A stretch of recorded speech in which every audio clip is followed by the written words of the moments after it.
الحمد لله رب العالمين. الحمد لله على نعمة الإسلام وكفى بها من نعمة، ثم الصلاة والسلام على المبعوث رحمة للعالمين محمد بن عبد الله وعلى آله وأصحابه ومن تبعهم بإحسان إلى يوم الدين. يا أيها الذين آمنوا اتقوا الله حق تقاته ولا تموتن إلا وأنتم مسلمون. يا أيها الناس اتقوا ربكم الذي خلقكم من نفس واحدة وخلق منها زوجها وبث منهما رجالا كثيرا ونساء، واتقوا الله الذي تساءلون به والأرحام إن الله كان عليكم رقيبا. يا أيها الذين آمنوا اتقوا الله وقولوا قولا سديدا يصلح لكم أعمالكم ويغفر لكم ذنوبكم، ومن يطع الله ورسوله فقد فاز فوزا عظيما. جعلني الله وإياكم وسائر المسلمين من الفائزين، آمين آمين آمين يا رب العالمين. أيها المسلمون، فإن موضوع هذه الخطبة في هذا اليوم المبارك وفي هذا المكان الطيب المبارك سوف يدور حول من علامات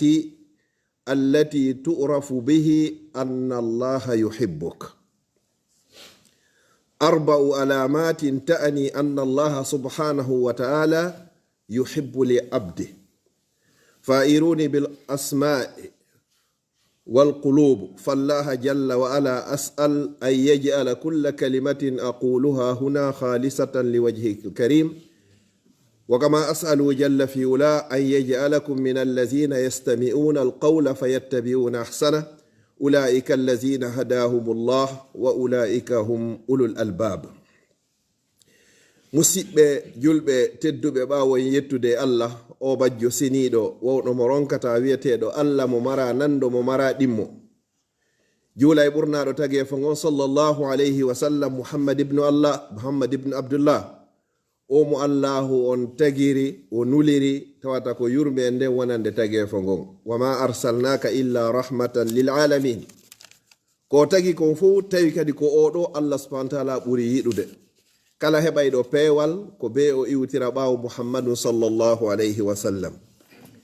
haray inchallahu khutba meɗen on hande ko yiiloto ko hawla ko honno goɗɗo andirta wondema allah hino yiɗi mo. toɓɓe ɗen hiɗe ɗuuɗi en ƴetta e toɓɓe nayi pette inchallah. si tawi ɗeɗo feeñi e ma'a, haray alhamdu wa shukru lillah, andu allah subhanahu wa ta'ala himo yiɗuma, an kay hiɗa hani yiɗugol mo, waɗa ko yamirma kon, woɗɗito ko haɗuma kon. wa min hadhihi al-alama allati ta'ni anna allaha yuhibbuka ayyuha al-akh al-karim al-ibtila bish-shada'id wal-mata'ib wal-mihan. yaqulu subhanahu wa ta'ala وَلَنَبْلُوَنَّكُمْ بِشَيْءٍ مِّنَ الْخَوْفِ وَالْجُوعِ وَنَقْصٍ مِّنَ الْأَمْوَالِ وَالْأَنفُسِ وَالثَّمَرَاتِ وَبَشِّرِ الصَّابِرِينَ الَّذِينَ إِذَا أَصَابَتْهُمْ مُصِيبَةٌ قَالُوا إِنَّا لِلَّهِ وَإِنَّا إِلَيْهِ رَاجِعُونَ أُولَئِكَ عَلَيْهِمْ صَلَوَاتٌ مِّن رَّبِّهِمْ وَرَحْمَةٌ وَأُولَئِكَ هُمُ الْمُهْتَدُونَ. toɓɓere aranere nden musidɓe julɓe tedduɓe ko andirta allah himo yiɗuma ko al ibtila, ko jarraboyeje ɗin, washadaidi e sattendeji ɗin, wal mataibi e lorraji ɗin, wal mihani e sonjaji ɗin. si ɗiɗo ɗuɗani julɗo yo andu allah subhanahu wa ta'ala on himo yiɗimo. allah jarribotako si wona neɗɗo mo yiɗi.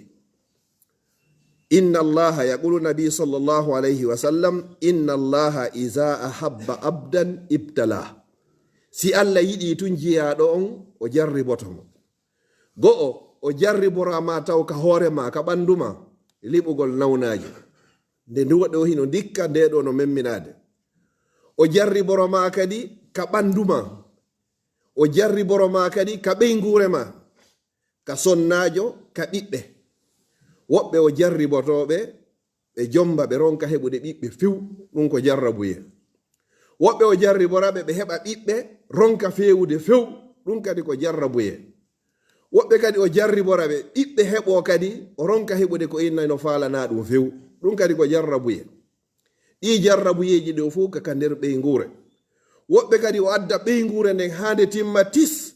kono ronka heɓude hay ko ɓe ñaama, ɗum kadi ko jarrabuye. Woɓɓe kadi o jonnaɓe ko ɓe ñaama hara no woodi ko timmi tis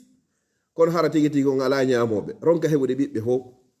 No woodi woɓɓe ha hande ɓe yaari yitere ɓiɗɗo, no woodi woɓɓe hara ɓe maapodi e ɓiɓɓe ɓen. Woɓɓe o jarriboraɓe o jonnaɓe ɓiɓɓe worɓe tun hara hakkille maɓɓe ɗe no faala ɗum ɗa.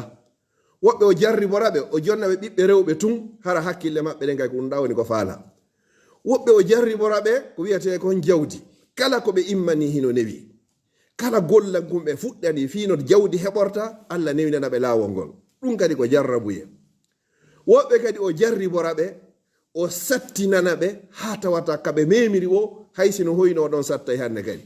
ɓe inna ilakari naati o nde hunde ɗo sattino hande kadi, ɗum kadi ko jarrabuye noon. Sattendeji ɗin ɗi ara, tanawuji ɗin ara, albalawuji ɗin ara, ɗi udiranama ha sikka tigi tigi on ko antum woodi e hoore aduna o. Woɓɓe waddana ɓe sattendeji ko wiyete kon basal e tampere, o liɓa ñabbeli e maɓɓe hara ɓe mara hay ko ɓe ñawdoroya, hara ɓe mara kadi sabuji hay wawayɓe ɓe wallude fino ɓe ñawdoroya kadi. Ɗiɗo fof ko jarrabuyeji. Yande go Sayyidina Ali radiyallahu anhu o wi woni wo kada al faqru an yakuna kufran, ko ko wiyete basal tampere ɓittere ɗum puusa e neɗɗo so wattanari hakkil ha o wonta kefeero. Woni law kana al faqru rajulan la qataltu, ko ko wiyete tampere si tawino ɗum hara ko ɓiɗɗo gorko nu hande ka wonno wo wonno mi hayno mi haɓa mo. Yon non nanen o hadis ɗo mo nelaɗo sallallahu alaihi wasallam maki inna allaha no Allah iza ahabba abdan, so yiɗi jiyaɗo makko on tun ibtalahu, o jarriboto mo, o dardoto mo, o ɓittinana mo, o sattinana mo ha darugol si tawi o tabitay. Nelaɗo sallallahu alaihi wasallam ko kamɓe woni khairu khalqillah, ɓurɓe moƴƴude e tageefo ngon fof. Allah jarribanoɓe, sattinani ɓe, ɓitti ha nelaɗo sallallahu alaihi wasallam maki honnu mata nasrullah, ene ko honde tuma ngal ballal Allah ngal arata. Allah a fodila wonde ma pellet a wallaylan fewno mi gayni e ɓittade ballal ngal foduɗalal ngal ko honde tuma ngal arata. Mata nasrullah, honde tuma ballal ngal. Allah jaabi ɓe ala inna nasrallahi qarib, ballal Allah ngal ko ngal ɓattingal. Julɗo on kadi sattendeji heɓi, no woodi woɓɓe iwayɓe ka meɗen immo ara ɗo e nder hitande hara kaydi gayni regilde, regroupement fof gayni regilde. Woɓɓe immo ka men ara ɗo duuɓi sappo e joyi hiɓe jiɓi si tawi Allah hollayɓe hiɓe heɓi kayti. Woɓɓe ara ɗo e nder hitande duuɓi ɗiɗi hara heɓi teere fuɗɗike darnude ɓanti waɗi duplex. Woɓɓe hara lappiɗo duuɓi sappo ronki heɓude sambour goto e salon ka ɓe wawata natude. Ko ibtila'um min Allah, wona ya filu Allah, ko ya andu Allah subhanahu wa ta'ala himo yiɗuma, ko ya yettumo no ardiri wo, ko ya yettumo. No nela sallam maki noon ajaban li amri lmumin, kawe fi fiyake jullo, inna amrahu kulluhu khayr, fiyake jullo on fof ko moƴƴere. Si tawi ko moƴƴi heɓima yetta Allah fa kana khayrallah, Allah ɓeydanama kadi. Si tawi ko sattede kadi heɓuma muññoɗa kadi yetta Allah, ɗum ɗon kadi haray ko moƴƴere wonandema. ɗa a yetti Allah e hoore ko welay ma kon o ɓeydanama, a yetti Allah e hoore sattede nde a falanoka nden kadi o yaafike ma bakkatu ɓay haray a wawi muññade. Ayyuhal muslimun, inna allaha iza ahabba abdan ibtalah faman radiya falahu rida. Si Allah yiɗi jiyaɗon o jarriboto mo, kala weltorɗo ɗon jarrabuye on ko Allah jarribo on o muññi e hoore ɗum ɗon, o inni qaddara llahu wa ma sha'a faal. Kala ko heɓuma tawata hina ɗum falanoɗa yo heɓe, mana no faliranoɗa welari wonkikin ko ya innu alhamdulillahi ala kulli hal. Mi yetti Allah ɗo e hoore o alhaali ɗo ɗo woniri ɗo. Si tawi welima alhamdulillahi allazi bi ni'matihi tatimmu salihat, yetta Allah, yettamo o ɓeydanem. Allah darila in shakartum la azidannakum, mi wondi so yettilan mi ɓeydanay on. Sharti ɓeydanede nden ko yettugol ngol, kono na ya innu ɓay ko min tun min mi anda ko honɗum mi waɗi. La, wala taqul law anni fa'altu kaza wa kaza fa inna law taftaha babu shaytan. Ta innu jaka mi gerdayno ni, ma jaka mi gerdayno ni, ɗum wolatake. ɗum ko uditata ko dambugal gotal jeyangal e dambuɗe cheytane ko ya wi qaddara llahu wama sha'a faala tabita e hoore ɗum ɗon annabaɓen fop alamo jarribaka so ƴetti wano annabi nuh cheikhul anbiya oɗo o jarriborama fimum ko jangete ila yawmel qiyama Allah jarriborimo ɓiɗɗo makko on o eti ha o eti sali fewude few woni bande o tawa e halkaɓe ɓen Allah jarriborimo ɓeygu makko o eti ha o eti ronki fewude few o tawa kadi e halkaɓe ɓen kadi se ƴetti annabi ibrahima alayhi salam ko khalilullah ko jatiguijo Allah oɗo Allah jarriborimo ko jatiguijo Allah o eti ha fi ben makko yo few ronki few onno ga tawa e halkaɓe ɓen se ƴetti waɗa nelaɗo sallllahu alayhi wa sallam ko khayru khalqillah ɓurɗo moƴƴude tagi fo ngo fof Allah jarriborimo kankadi bappa makko o eti ha o ronki fewde fof o tawa e halkaɓe haray an kadi si jarrabuye ari sattedeji ari ko heɓo weɗata wonkiki walani ko ayni alhamdulillah fi honno ko kunɗon to woni ko sattama no wodi ko Allah hoynanma sengo go Allah sokata baɓe ɗen dambuɗe ɗen fof si tawi o soki dambugal gotal o sottante dambuɗe temedere ko ɗum Allah dalika defere makko innama al usri andu hino wondi e sattede hu gotum pet yusran newendeji ɗuɗuɗe haray mande aranere nden awwalu alamatin ala anna Allah subhanahu wa ta'ala yuhibbuk huwa al ibtila'u ko si o jarribe kema washadaidi e satteji wal mata'ibi wal mihan si ɗiɗo ɗuuɗi e matum andu Allah subhanahu wa ta'ala haray mo yiɗuma yo Allah tabintin en wawugol heññugol e meɗen ko Allah jarribori en kon hara o jarriborade en kay ko tawata wawata townude الثاني أيها الأحبة من علامات حب الله للعبد السعي في قضاء مصالح الناس وحوائجهم السعي في قضاء مصالح الناس وحوائجهم يقول النبي صلى الله عليه وسلم أحب الناس إلى الله أنفعهم للناس أحب الناس إلى الله أنفعهم للناس mandi ɗiɗa ɓere ko andirta Allah subhanahu wa ta'ala on himo yiɗuma ko so tawi a woni dogayɗo fi huntugol haajuji julɓe ɓen ko si a woni dogayɗo e fi moƴƴingol fiyakuji julɓe ɓen andu Allah subhanahu wa ta'ala no yiɗuma nelaɗo sallallahu alayhi wa sallam ɓe maaki la an amshiya fi qada'i hajati akhi ahabbu ilayya min an a'takifa fi lmasjid shahran wonde ɓe yahata fi huntoygol haaju julɗo musidɗo maɓɓe ma yahugol e haaju hum makko huntanoyoma haaju hum e nafoore hum makko ko ɗum ɗon ɓura yiɗede ka maɓɓe ko ɗum ɗon ɓuri jogade ka baraji e ɓuri nde ɓe ufinoto ka juulirde maɓɓe lewru timmudo hiɗen andi noon si neɗɗo hino ufini golle makko ko juulugol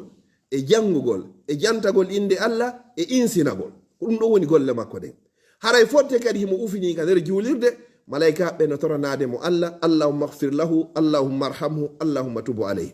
Allah men torike ma yaafo o Allah men torike ma yurme mo Allah men torike ma jaɓan mo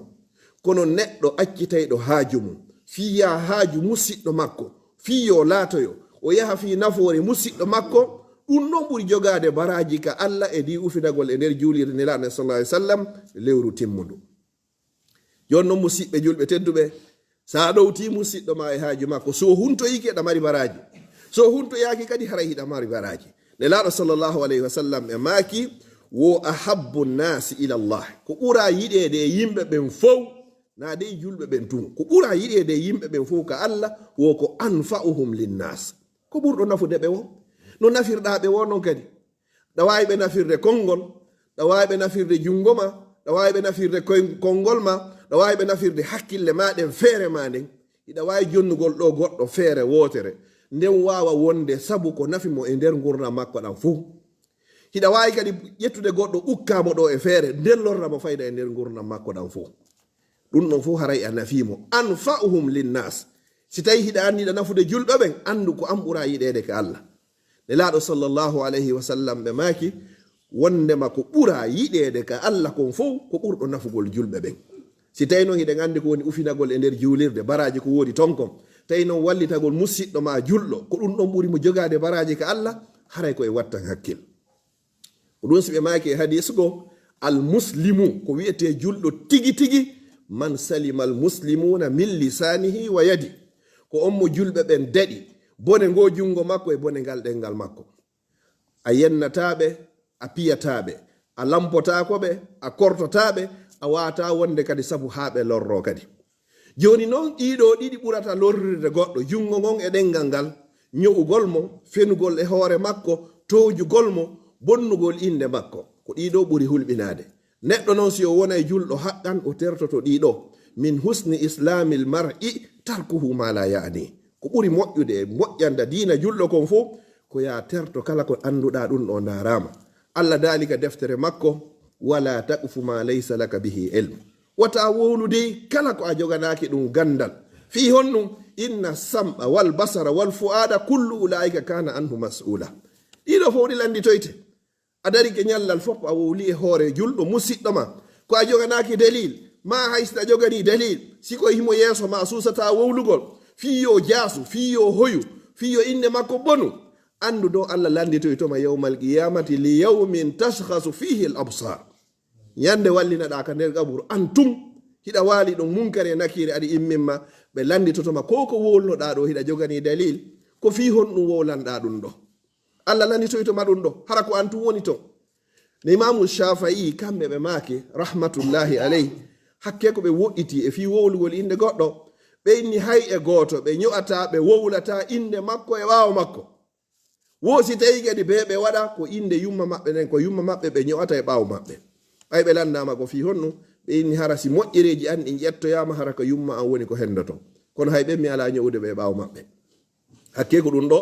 nde ɗe wona julɓe haqqan few en jogitoto jungo meɗen, nde ɗe wona julɗo haqqan few en jogitoto karaje meɗen ɗe. Yo Allah arsiki en nun ɗo. Haray ko en andi to a habbu nasi ɓuraɗo yiɗede yimɓe ɓen fof ilallahi ka Allah, na ɗi ɓuraɗo hakkude meɗen ga ko anfa'uhum linnas.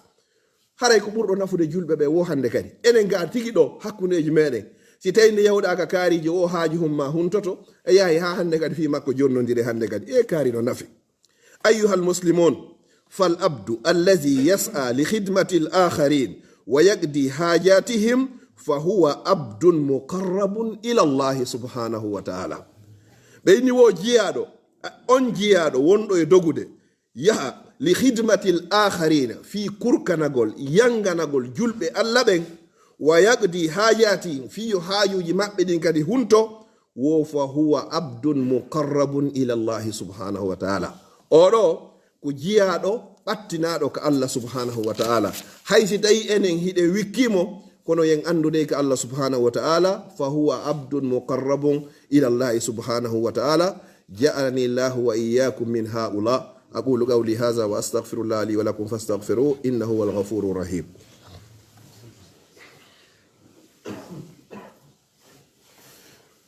الحمد لله رب العالمين. الحمد لله على نعمة الإسلام وكفى بها من نعمة. الحمد لله الذي هدانا لهذا وما كنا لنهتدي لولا أن هدانا الله. ثالثا من علامات حب الله للعبد ترك الطمع في الدنيا والزهد أما في أيدي الناس. يقول النبي صلى الله عليه وسلم: ازهد في الدنيا يحبك الله وازهد فيما عند الناس يحبك الناس. musidɓe julɓe tedduɓe ɓawo yettude Allah laawol ɗimmol, haray toɓɓere tataɓere nden ko goɗɗo andirta wonnema pellette Allah hino yiɗimo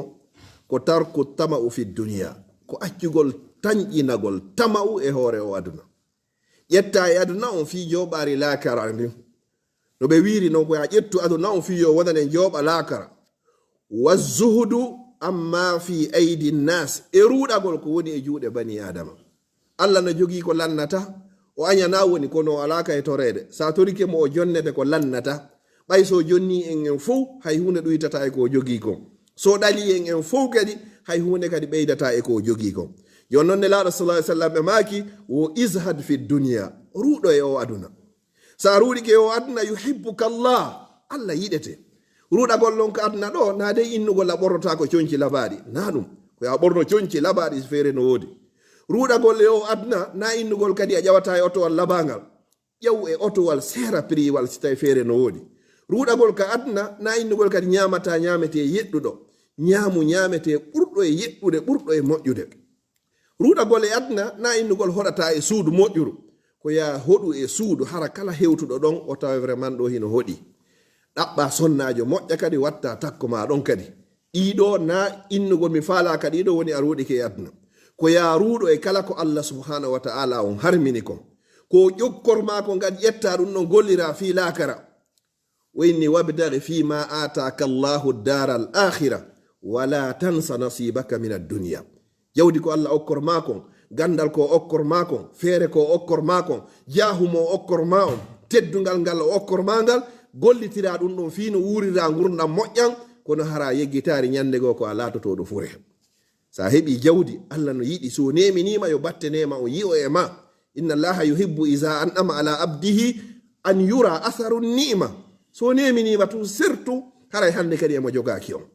ɗum ɗo nan no woni ruɗagol ngol ko ya ruɗo kala ko Allah subhanahu wa ta'ala harmini waɗa kala ko Allah subhanahu wa ta'ala woni ko dagini ɗon haray a ruɗike e aduna siɗa faala noon yo Allah o yiɗe wo ko ya ruɗo e aduna si tawi ɗa faala kadi yo yimɓe ɓe yiɗe ko ya ruɗo e ko woni e juuɗe maɓɓe kon wata wonu torotoɗo yaqul nabi sallallahu alaihi wasallam al yadul uliya jungo wongo downgol khayrun ko ngon ɓuri e moƴƴude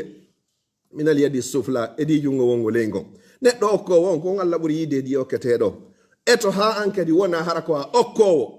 hara na ñande be anko antun ko albarka ñande go goɗɗo an kadi yo inne albarka anuktatu rabi ayuha almuslimun at-tawfiq lil amali salih qabla al-maut subhanallah هذه من علامة التي تدل على أن الله سبحانه وتعالى يحبك يقول النبي صلى الله عليه وسلم إن الله إذا أحب عبدا استعمله فسأله الصحابة رضوان الله عليه وكيف يستعمله يا رسول الله قال يوفقه عملا صالحا قبل موته ثم يقبض روحه عليه أو كما قال عليه السلام نتوى Maandeeji ko hollata Allah hino yiɗuma ko yo hawrindini e gollugol golle moƴƴe kala ko gollata kon hara ko moƴƴi kala ko tindinta goɗɗo kon ko moƴƴi kala ko haɗata goɗɗo kon ko yo iw e ko boni kon o yaha e ko moƴƴi kon Allah arsika ma ɗum ɗo si tawi noon Allah yiɗi neɗɗo o hawrindinaymo e gollugol ko moƴƴi o hawrindinama addugol feere moƴƴere kala konngol ngol wolɗa Allah waɗa sawaba e maggol kala ka moɓodiraɓe nayi yo Allah hawrindin en e sawab seeɗi ko konngol yaadugol qur'ana e sunna konngol nafaygol aduna nafa lakara konngol wonnugol e baraji konngol tawata ngol wonda e bakkadu ko ɗum wiyete e sawab joni noon nelaɗo sallallahu alaihi wasallam ɓe maaki wo si Allah yiɗi jiyaɗo on wo ista'malahu o kurkaymo o gollinaymo sahabaɓe landi nelaɗo sallallahu alaihi wasallam kayfa yasta'milu ko honno o gollirta o ko honno kurkirta o on sa nelaɗo sallallahu alaihi wasallam ɓe maaki yuwaffiquhu o hawrindinaymo Allah hawrindinante amalan salihan gollal ngal moƴƴata gugol gollata ka adna ɗo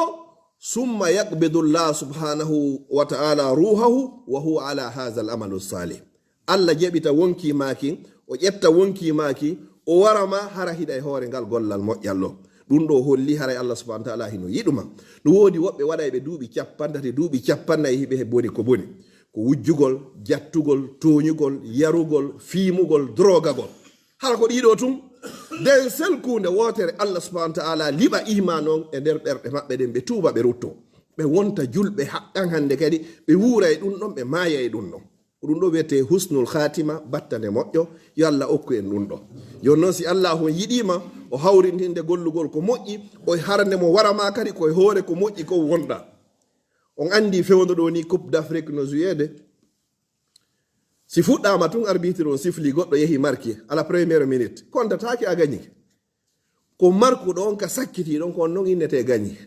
ko ɗum ɗo woni husnul khatima e balle ɗo ni Algérie e Congo hino joua luttasina quelques minutes ma quelques secondes tawi ɓe fota goto gañaki nde wotere waɗi bi waɗi paw nde wotere Algérie marki ko innete ko hombo gañi wona innete ko hombo domini أسأل الله سبحانه وتعالى أن يرزقني وإياكم بحسن الخاتمة